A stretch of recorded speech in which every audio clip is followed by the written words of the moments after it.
ایک بات جو کہ میرے علم میں نہیں تھی، اچھا وہ مفتی صاحب نے اس کا ذکر کر دیا.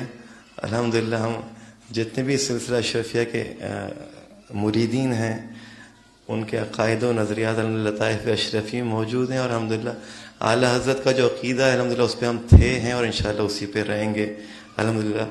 کبھی کسی مجلس میں دیکھ لیں آپ تو کبھی کبھار اداروں کی مجبوری کے تحت ہمیں جانا پڑ جاتا ہے، کیونکہ ہمیں ادارہ بیچتا ہے لائف پروگرامس کے اندر، تو کیونکہ ہم امپلائی ہیں تو اس حیثیت سے کبھی کبھار چلے جاتے ہیں. تو وہاں جانے سے یہ نہیں ہوتا کہ ہمارا عقیدہ بدل گیا، ہم نظریاتی سنی تھے ہیں اور رہیں گے.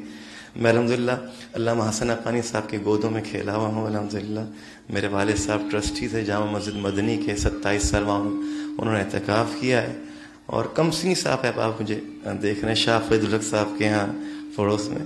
تو مجھے تو حیرت ہوئی کہ مجھے یہ وضاحت دینی پڑ رہی ہے. اللہ کریم سے دعا ہے کہ اللہ کریم ہمیں ہمارے بزرگوں کا سایہ ہمارے سروں پہ ہمیشہ قائم و دائم رکھے.